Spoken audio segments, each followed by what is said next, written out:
Next naman po is, hindi nasiyahan ang Gobernador General na si Emilio Terrero sa ulat ng komiting bumasa ng nobela. Pakiramdam niya ay maaring may makiling o bias ang mga prayle laban kay Rizal, kaya't hindi lubos sa napagkakatiwalaan ang kanyang pagsusuri. Dahil dito, ipinasa niya ang nobela sa permanenteng komisyon sa sensura, Permanent Commission on Censorship, upang magkaroon ng mas formal at opisyal na pagsusuri. Ang komisyon ito ay pinamunuan ni Salvador Fat, isang paring Agustino sa Tondo. Pagkatapos siriin ang aklat, naglabas ng komisyon ang ulat ng pagrerekomenda na ganap na pinagbawal ang pagpasok, information, pagpaparami, reproduction, at pamamahagi, distribution ng Noli Me Tangere sa Pilipinas. Ibig sabihin, nais nilang tuluyang pigilan ang pagkalat ng nobela dahil sa tingin nila ay panganib o laban ito sa mga pamahalaan o simbahan.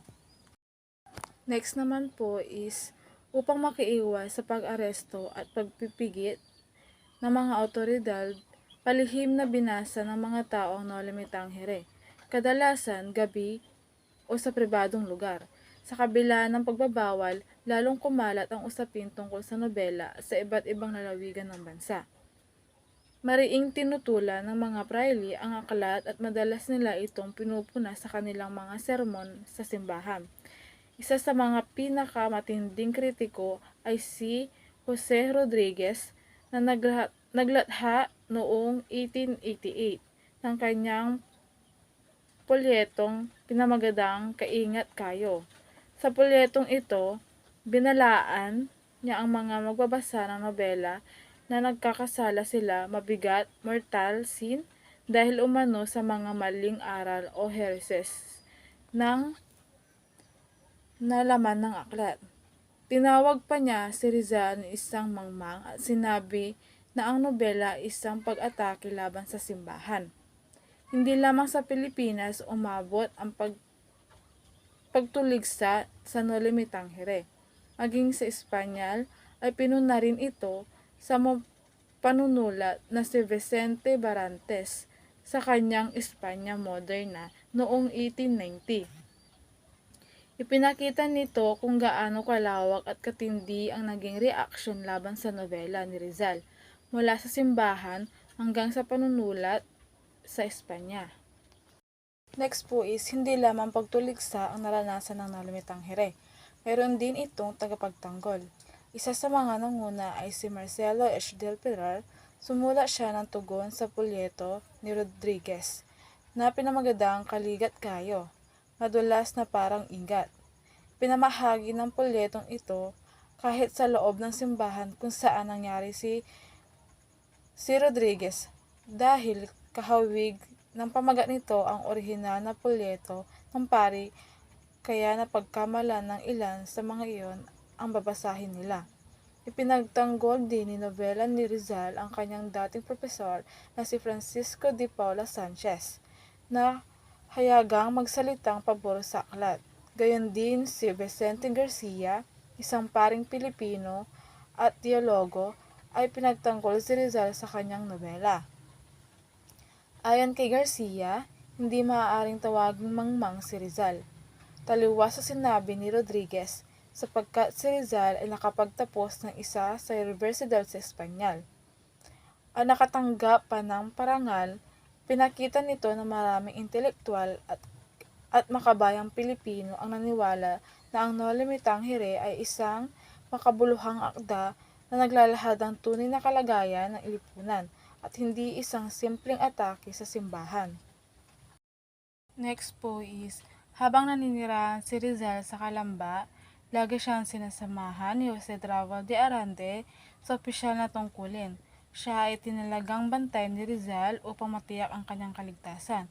Ngunit sa likod nito, siya rin nagsisilbing mata at tainga ng Gobernador General na si Emilio Terrero upang mabantayan ang kilos ni Rizal. Kahit ganito ang sitwasyon, naging malapit ang dalawa at nauwi sa isang magandang pagkakaibigan ang kanilang pagsasama. Magkasundo sila sa maraming bagay at madalas ding magkasama sa iba't ibang gawain. Pinayuhan ni Tavel de Arande si Rizal kung paano haharapin ang masasamang tsismis at paratang na kinakalat ng mga prayle laban sa kanya. Pagkalipas ng taon, inilarawan ni Tavel de Arande si Rizal bilang isang pino ang ugali, edukado at tunay na Ginoo. Ayon sa kanya, mahilig si Rizal sa pangangaso, eskrima, pagbaril, pagpipinta at pag-akyat sa bundok. Isa sa mga alaala niya ay ang kanilang pag-akyat sa tuktok ng Mount Makiling.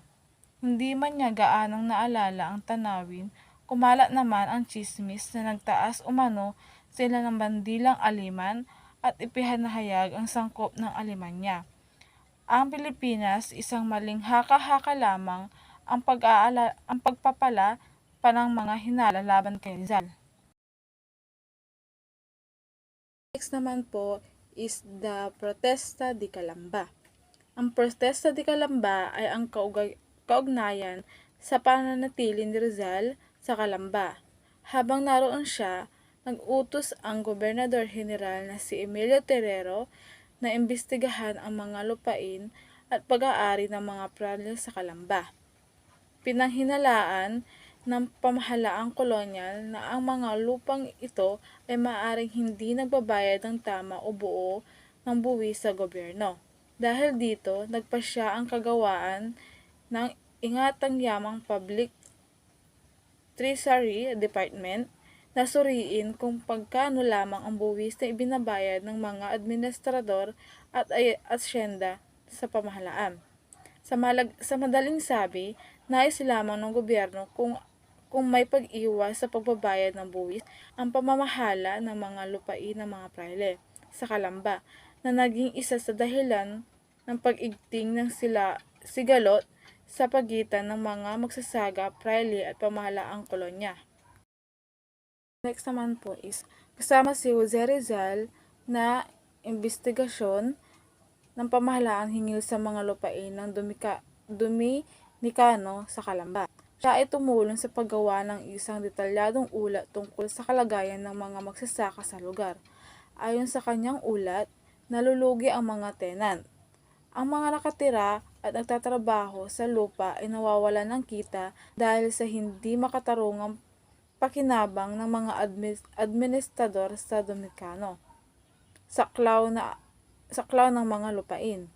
Hindi lang sa paligid ng Calamba ang pag-aari ng mga Dominikano, kundi halos buong bayan pati ang mga bahay ng mga tao. Mataas na renta.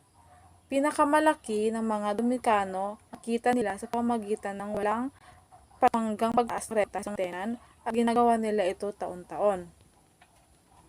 Walang ambag sa pesta. Hindi nagbigay ng kahit isang sentimo ang may-ari ng hasyenda para sa kapistahan ng bayan. Pagkakait ng lupa. Ang mga tenan ay naglilinis at nagtatrabaho sa mga lupa ay pinapalayas at nawawala ng karapatan sa lupa. Mataas na interes at kumpiskasyon. Kung mahuhuli ang magbabayad ng renta, mataas ang sisingilin ng interes. At kung hindi kayang bayaran, kinukumpeska ng pamunuan ang hasyenda, ang kalabaw, kagamitan at pati ang mga bahay ng mga tenant. Sa kabuhagan ng ipinakita ni Rizal sa ulat na sobra at labis ang kapangyarihan ng mga Dominikano sa mga tenant, maaari sa mga karapatan at kabuhayan ng mga tao ang naabuso sa ilalim ng pamahalaan ng asyenda.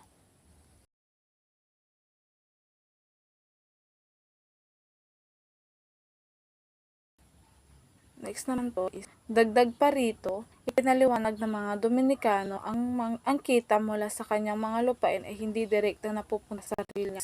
Ayon sa kanilang kinikita, ang renta ng mga lupa ay ginagamit upang mapanatili at suportahan ang simbahan at mga institusyon tulad ng University of Santo Tomas at Colegio de San Jose. Yun lamang po.